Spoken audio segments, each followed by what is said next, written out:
Hi, everyone. Anne O'Connell here with OC Publishing, and welcome to the author journey this week. We've got a really great guest today, lots to unpack. She's got such a diverse, incredibly interesting background. So I just want to give you a really quick intro and bring her up so we can unpack this puppy. Hollay Ghadery is a multi-genre writer living in Ontario on Anishinaabe land. She has her MFA in creative writing from the University of Guelph and Fuse, her memoir of mixed race identity and mental health, was released by Guernica Editions in 2021 and won the 2023 Canadian Book Club Award for Nonfiction and Memoir. Her collection of poetry, Rebellion Box, I have that right here, this little gem, beautiful, was released by Radiant Press in 2023. Hollay is the host of 105.5 Hits FM Book Club, as well as Howls on CIUT 89.5 FM. And she's also the poet laureate of Scugog Township and also has a company called River Street that we'll ask her a little bit about when she comes up. So let's bring Hollay up to the author journey. Welcome, Hollay. Nice to see you. You as well. Thank you so much for having me. Oh, it's absolutely my pleasure. And boy, we were chatting backstage and just having a grand old time, and all of a sudden it was 4 o'clock. So we have to remember some of that great conversation so that we can share with the folks who are watching. So I want to give a shout out to those of you who are watching. If you're watching live and you have a question as we're chatting, please feel free to throw it in the comments, and we'll watch for those as we chat. So welcome, multi-genre author. Yes. Yeah. What does that mean? I just did a session on multi-genre writing, but you have a little bit of a twist in there. Yeah, I mean, I write different genres, but of course within genres there's also subgenres, right? So I guess I'd say I'm multi-genre if you're considering the genres as like the big umbrella genres. So like I write literary fiction, short and long. I write, poetry, children's literature, and nonfiction. But if you start breaking down, let's say the literary fiction, yes, I have a novel coming out in 2026, and I have short stories coming out this year. But I don't write very like horror, or I don't write romance. I would say I would if I could. That's where the money is, but I don't. I can't seem to do it. If my life depended on it, I don't have the skill set. So I under the broad umbrellas of genre, I'm multi-genre. But once you get into like the subgenres of genre, I'm less agile. And if you're starting with that formulaic writing, you were sharing with me, as you're following that formula, all of a sudden something flies in that you absolutely can't ignore. Yeah, like right? the novel that was recently accepted and it's being published by Pamelsest in 2026. It's called The Unraveling of Ooh, and I was kind of challenged, not in any actual like aggressive or even direct way, by my short stories. He was just like, they're really short fiction, like super short fiction. The collection is called Widow Fantasies, and it explores how women use fantasies to escape the pressure of their everyday lives. And because women, at least I have 4 young children, I don't have a lot of time to fantasize. A lot of other women don't have a lot of time to fantasize. So fantasies have to be short. Like I don't have time to like you do a whole milkman fantasy that lasts hours. Like I have like while I'm washing the dishes, and that's it. So it's kind of pushing against like heteronormativity and trying to like break women free of that through fantasizing. So this publisher, Gordon Hill, said, I'd love to see what you could do with a longer form, as this is the first time this publisher had ever read my fiction. And I kind of felt like really challenged. Like I'm very easily challenged. I'm like, you don't think I can do it, which is not, again, at all what he said. I'm just internalizing you. And I was like, I'll show you. So I started writing this novel, or thinking of this novel or what to write. And I was trying to write something. I'm like, I can sell it to HarperCollins or Penguin Random House or, somewhere. And then like entered this sock puppet into my head. And then it was literary fiction, and such complete literary fiction that there was no way that a multinational was going to touch it, or not. No way. I shouldn't say no way. Mhm. There's some pretty literary fiction friendly multinationals, but in any case, I thought, You well, are looking for a fresh voice, so why not a sock puppet? why not a sock puppet? I couldn't help it though. So like I was trying to do this like formulaic thing, and my Mhm. brain was like, no, you don't. This You is can't. I couldn't if my life depended on it. With respect Yeah. for people who can, because every time I try to put like a gate on my brain, like we're going to do this, we're going to do this, we're going to do this, it's like, no, you're not. And your characters sometimes start to dictate to you too, right? Yeah, Right? yeah. Inanimate or animate, right? Well, I get a real sense of joy from you and humor. And I'm interested in sort of unpacking that a little bit because, I just finished reading your memoir, which is heart-wrenching, and really does address some serious topics, from your, the inner turmoil from, being brought up in a biracial, bicultural family in that household, your struggles with anxiety disorder. Talk a little bit about that. Like, how did Hollay, who we see today, this vibrant, funny, very talented woman, um, make her way through all of that? I mean, I think like my particular form of OCD that I have is called existential OCD. So it's very preoccupied and fixated with questions of existence and mortality. And I find that when you're, and this is not something that like came to me later in life, I've had it since I was very young, like Mm, I knew there, even then I knew there was something not right with the way other people were reacting to things and the way I was reacting to things, just different among my peers. So I like humor when you're dealing with things like existence and the seeming futility of it all is just like, I mean, if you can't laugh, you're not going to make it, right? So mm, even in like my worst moments, even in the throes of addiction, I mean, I've always had a pretty good sense of humor about myself, and about everything. It's just that there was also like a lot of pain, and I mean, but comedy deals with a lot of darkness, right? So I mean, mhm. it's the same thing, really. It's two sides of the same coin, and the sides kind of bleed onto each other. So I think that like I've always been a naturally hopeful and like joyful person, and I've always had a very good sense of humor. Certainly more so as I get older, but that's also just like freeing yourself from the shackles of what you think everybody wants from you or what people actually, just like getting older and just really giving a shit about as much anymore. Anything from like what somebody thinks about you or says about you, even if you are shortlisted, longlisted, or win some award, like it doesn't matter. None of it matters. None of these fleeting moments of success matters, which doesn't mean we shouldn't create art and be joy. Strive. Mhm. Be joy. Mhm.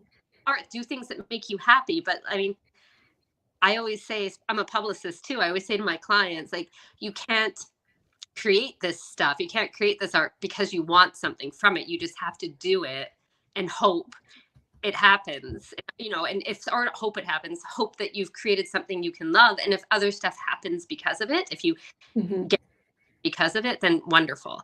But every time I get frustrated with something in the literary world, every time I feel like, forget about my books, I'm very passionate about the books I represent. Even when I feel like a book I represent isn't getting the attention it deserves and I am obsessed, I just remind myself, I take myself back to the little kid in the backyard reading Archie comic books, reading, R.L. Stein, reading Sweet Valley High, reading Babysitter Club, all this stuff. And I remember who that kid was and the Mhm. joy of books. And then everything else doesn't matter anymore. Absolutely. And the joy of books. And one of the things that really stuck with me as I read your memoir and your poetry and your background, and talking to you here, is you have such a fresh way of looking at things.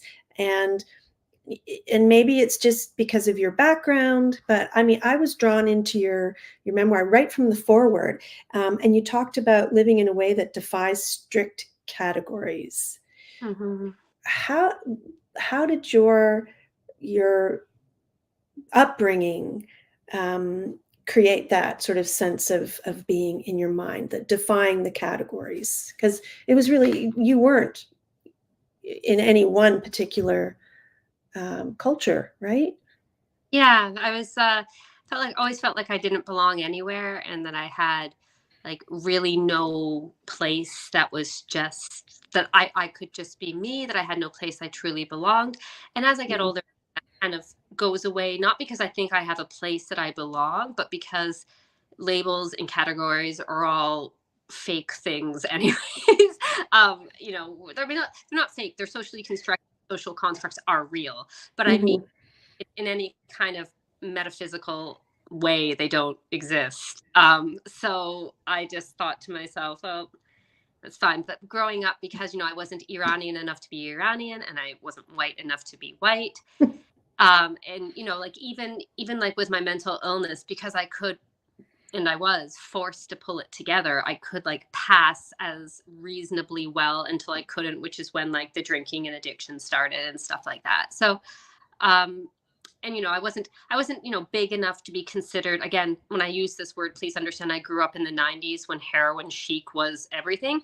But like I wasn't like fat enough to be considered fat, and I wasn't thin enough to be considered thin, and I wasn't pretty enough to be considered pretty, but I wasn't like unpretty. And it was just like I never felt like I was anything or anywhere, and I never felt like I belonged anywhere or had people around me who understood me. And yeah, so I mean, I think now, like, I wouldn't want to be pushed into a label anyways. Like, I don't even wear my Mhm. wedding ring because I refuse to have people be like, "That's a wife." It's like, ugh, bro. As much as you love your husband and your kids. I, I don't mind being called a mother as much, but when I think about motherhood, that go Riley, who's the publisher at Demeter, wrote this really, or edited this beautiful book, Coming into Being, Mothers on Realizing Feminism, talking about how being a mother is, for many women, the most like feminizing thing. It's the thing that brings you to feminism. You thought you were a feminist, become a mother, and then see like the rage, and I mean the most joyous rage, and this like riotous jubilance like just come out of you about everything. And so I don't mind mother as much, as long as it's not being co-opted by the conservative concept of motherhood, like stay in the kitchen and that Right. no thank you. But I don't mind that, but like being owned or being a wife, like Mhm. being attached to a man, just makes me want to And get. that dichotomy of your personality just comes through, so like in really cool ways, like for want of a better word, like really startling, and so many aha moments. And at one point you there's a scene with with your husband and kid and your son, I think, in a car, and it's on, you start to talk about, oh, it's start so touching, and then there's like this shift, and you say, like, but moments like this are breathless, and one can't live without air. No matter who I was trying to be, no matter where, I'd always feel a tug from my navel by some invisible outside force. Mhm. Yeah. Like, just try to be a mom and that's it. Oof, no thank you. Right, because there's so many other things pulling, and and like I was saying, there were excerpts that spoke to me. I mean, if you think about these pieces of writing that we're talking about, are there any that keep coming back to you and keep repeating, like running on repeat in your mind? I mean, Fuse is one of those books that, like, it seems that I've been publishing very quickly, Mm, like, because, 2021, then 2023, then 2024, and then 26, 27. Like, but the truth is, like, I haven't actually been writing that quickly. A lot of these things existed, like, while I was, like, an addict. Like, I'm still an addict, but when I was actively using. And mm, like I had a lot of ideas and I wasn't really like doing much with them. Like they were mm, just there. So Fuse was written in a time in my life where I am, of course, the same person I was then, but I'm also like not the same person I was then. So a lot of the things, like I haven't ever read the book again since it's been published, but I would say the cosmic script is, because my existential OCD has not gone anywhere. It's something to come back to. But when you have other scenes like I'm Still Gone, which is about me making out with some guy in a car and like how many partners I had, like, and how much I like threw myself into other people to avoid being alone with myself. Mhm. Or like the part where I go to the escort service and I'm like, hey, I want to be a prostitute. I want to be a worker. Like that to me, I look at that now, I'm like, wow, that was a dark place, girl. Like when I address that self, I'm addressing like almost a separate self, I feel like. Whereas with the cosmic script where I'm talking to my daughter who's talking about her fear of her own mortality, that feels like me right now still. You know what I mean? Like that's talking to myself still. So the cosmic script, I go through a lot in my head.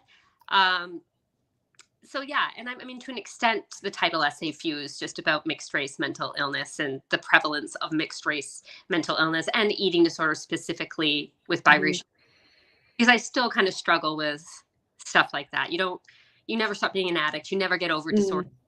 Mm. Like I was like 1 o'clock in the afternoon the other day. I was so hungry and I hadn't got my workout in yet. So I didn't want to eat before my workout. And I ate an apple and I remember being like, you pig, eating an apple. It's 1 o'clock in, like, you know, And how exhausting is it to try and set people straight who have preconceptions about any of these issues that you talk about in your poetry and in your book? I mean, it was very exhausting, but now I just like view it as like not my problem anymore. Mm. It's not my, I'm not going to invest myself emotionally in Mhm. doing this. I mean, I can, it's not that I ignore people. A really great example is I did what I thought was a very hilarious TikTok around Christmas, where again, I was brought up Muslim, so this is a little bit weird, but I was in the arms of Jesus. It was a filter. And I was talking to Jesus about how well I appreciate everything, that he's done. He could help me like get my husband to like help more at Christmas. Like my husband is as surprised by the kids' Christmas gifts as they are. And it's like step. And one of my friends, one of my oldest and dearest friends, he wrote in the comments, "You just have to tell us and we'll help." And I was like, I just wrote back, this is not my emotional labor. I'm not. Mm. If you don't see what's wrong with your comment, I'm not doing this. Like, Yeah. love you, man. Not. You did you start to type and go, "Mm." Yeah, yeah, I did. I did. I still have to pull myself back. It's like with Fuse, the amount of people who came at me saying, "Oh, you're not biracial because Iranians are the original Aryan race and Aryans are white and therefore you're just white." And I'm like, "Oh my fucking God." Like I'm just not. If you're that, deep down, in the darkness of ignorance, I'm not going to make, and then but then you're so convinced you're right that you are going to comment publicly about it. Contradict, yeah. I'm just not going to.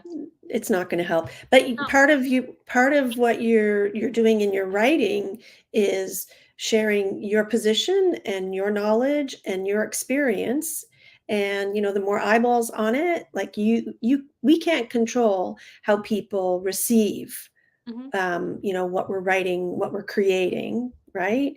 But all you can do is hope that, that there is that your voice has a place. And is there maybe a poem from Rebellion Box that you might like to read to us? Sure. I was actually thinking that read. I would read the cosmic script because this is like I've never actually done Yes. for my life, but the cosmic script, I wrote an essay on it in Fuse, and then I made it into a poem for Rebellion Box. So I think if it's okay, I'll just read that one. And yeah, so it's it is absolutely not the same as the essay. It just touches on similar themes. The cosmic script. Your daughter knows darkness is just the absence of light, and flowers drink sunlight and rain to grow. She knows her dog's nose print is unlike any dog's nose in the whole world, and the newborn's skin is thin as rice paper. But she doesn't know what happens when she dies, and it keeps her up at night, her stomach pinned in a roller coaster drop, her thoughts, 100 rubber balls bouncing around a rubber room. A natural extension of your body, she finds you in darkness and climbs into your bed. You tell her about comets, their tails spanning star systems, gas, dust that orbit the sun, pull back from their orbits millions of years after they've set out. Who knows where they go? Who knows what they see? It could be anything. It's okay not to know for sure. You say that, but you're not so sure yourself. Ooh. Yeah. That the whole collection is like makes the goose flesh sometimes pop up. It really is incredible, and I keep coming back to and rereading. I don't know if I'm pronouncing this right. Psychomachia. Psychomachia, yeah, that's the a battle of the soul. So I always tell, like, when I'm trying to explain to people, I always say it's like, if you've ever seen The Emperor's New Groove, it's like when Kronk has a devil on his shoulder and the angel on the other, and they're kind of like battling it out. That's how I kind of picture Psychomachia. I mean, obviously that trope's been done before The Emperor's New Groove, but that's but it just keeps, and it goes on, and I mean that in a good way. And when I said earlier, like the turns of phrases that you use and things that really knock you off your equilibrium, they just come at me thick and fast. And one of the stanzas, it said, when friends call, I say everything's fine and laugh. Canopies of razor blades in every room. I close my eyes and see sharks in the ocean, their oil spill eyes dripping. Close my eyes and can still point to the sun. But canopies of razor blades, like, talk about that visual. Like, where did that? I think, like, being a mom to young kids, especially when they're like in the baby stage, is like, it's just so immense and wondrous. And no, I don't want to even say it was hard, because it wasn't hard for me. It was just so new. Mm-hmm. And the space that I was suddenly occupying was, and part of the reason it wasn't hard for me is I had a lot of support, right? So I want to make that clear. If I had to do it alone, I wouldn't have had more than one kid, right? Like, I don't do it alone. So I don't have children, so I mean, I admire you for having 4. Well, I just want to position my privilege as I sit here and say it wasn't hard. It wasn't hard because I had support. So get that out of the way first. But yeah, I mean, I think it's just like, you're supposed to have, you grow up thinking you're supposed to have these responses to motherhood. And I didn't. Like, I obviously love my children more than anyone in the whole world. Awesome. But it's just this experience of feeling like everything is so raw and vulnerable and beautiful and dangerous all at the same time. And I don't always know where or why certain things come to my mind, but when they do, I don't usually question them. I assume the image is there for some reason. I mean, I can remember one of the people editing my collection of short stories came across a line that was, I can't even remember what my line was, but it was something like, I'm just sitting here deadheading the moon. And she was like, I don't even know what that means, but I love it. I'm like, me either. But it feels right. Do you know what I mean? Like, it doesn't make logical sense, but intuitively, the way it feels makes sense. And I don't usually question that too much. I want to make sure, before we run out of time, I want to make sure that people know where to find you. And you have this beautiful website. Is this the best place for folks to reach or get in touch with you? Yeah, they can reach me through there, Instagram at Hollay Ghadery. So it's just my name. I try not to add. I'm on Facebook. Like I have a writers page, but I try not to add Hmm. people I don't know to Facebook as like friends because like I can know them like marginally in the writing community, but just not complete strangers. Hmm. Just because I share pictures of my kids and stuff. So and you know like a lot of writers, I think I did that for a time, and then I kind of got like spammed a bit. So Yeah. So yeah, I always keep them. So I have my OC Publishing sort of Facebook persona, and then I have, my Anne O'Connell, and then I have Aunt Louise O'Connell, my author um, persona. So it just, it depends on the hat. But yeah, I feel kind of the same way as you do. But I would imagine that hollayghadery.ca is a good spot. And also to point out that your books are on Amazon as well. yeah, this is wrong side, Fuse, and then this is Rebellion Box, and then I don't have the book of Widow Fantasies yet, but I'm trying to show it. This is the cover. Oh, nice. And that's coming out. That is coming out in Oops. September. So, Okay. and I'll be at Eden this year talking about it, which I'm excited about. So that's in September. So, and I'll be launching in Uxbridge and Toronto and in Kingston, I hope. Awesome. And I wanted to also just ask, tell us what being a poet laureate means. We Yeah, have them here in Halifax. yeah. So I'm my honor to bring poetic and literary awareness to the community, to show them how art, but specifically poetry, can be used in our everyday lives to help shape, inform, celebrate our communities. So a lot of people are like, oh, poetry in our everyday life, but I think that we hear poetry, we listen to poetry in our everyday lives, and especially at these most important moments in our life. I was at a funeral recently. All they recited were poems. W.E. Oh, Rumi. If you at weddings, what do they recite? Poetry. I mean, it's like, oh, poetry doesn't matter. It's like, well, then why does it matter when things matter the most? Keep telling me it doesn't matter, but what are the words you return to when things are joyous or when things are really tough? Poetry. So you keep telling me it doesn't matter, but it obviously does. So my job and my joy is to help people embrace poetry in their everyday lives and learn from it and love it and grow with it and find out how it can benefit them, because it does benefit everybody. oh, that's nice. And you're in a rural area of Ontario, and so it's Scugog. Is that? Scugog Township is the township that I'm in. That's in Durham region. Hmm. I've never been to Scugog. Well, I might have to make a trip up there. Uh, You have this tiny township. I think there's like 22,000 people in the township, and they have an arts council and a township that petitioned for and instated this position. I think that says a lot, considering there are major cities that don't have a poet laureate. There are so many incredible artists out here in rural areas, especially in our rural area. So the cities are always thought of as these cultural hubs, but I would say no, there's artists out here too. We're just like spread out a little more. I love it. I love it. And you also have a company called River Street. You mentioned briefly earlier that you were a publicist. I am. So talk a little bit about that before we sign off, and maybe a couple of maybe bits of advice for authors who are watching. Yeah, of course. So yeah, I'm a publicist. River Street does publicity for traditionally published authors.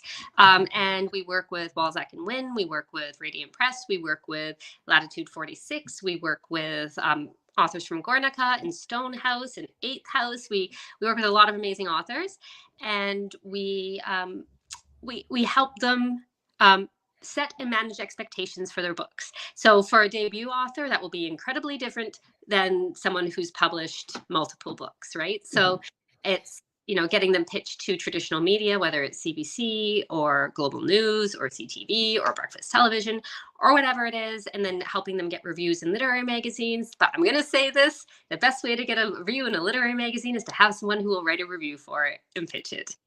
So we can send as many emails as we want to these poor reviews editors, but they need someone to write the review. So encourage your friends to write reviews and encourage other writers to write reviews. I'm a member of the National Critics Circle, so I talk with reviewers all the time. Awesome. I'm a reviewer myself. So yeah, and I think that like my number one tip for publicity is to not be afraid to self promote, which should not be confused with like spamming people with your book, Mhm. but just, if you can't stand behind your book, it's kind of arrogant to assume anybody else would. So, we all want to be Joe March sitting alone in our attic writing and become, bestsellers, but that's not the way it works. So you're going to have to get behind your book and support it. And you're going to have to be open to communication with your publisher, but also not put everything on your publisher, because your publisher, especially if it's a small publisher, is going to be doing their best on a shoestring budget. So Mhm.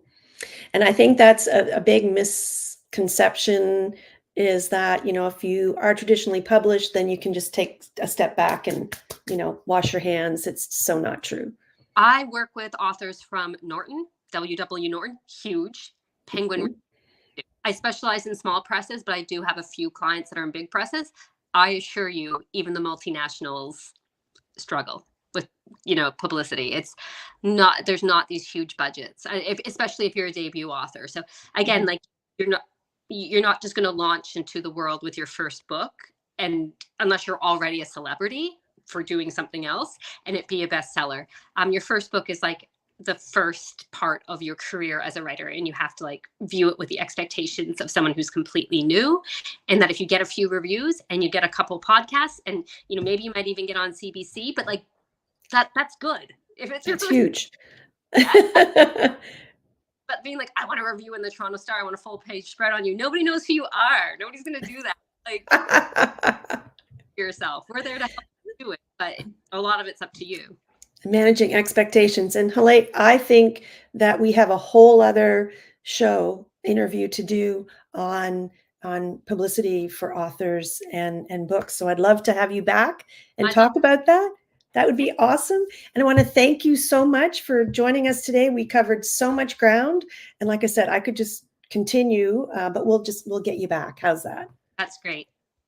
I'd love that. That would be so much fun.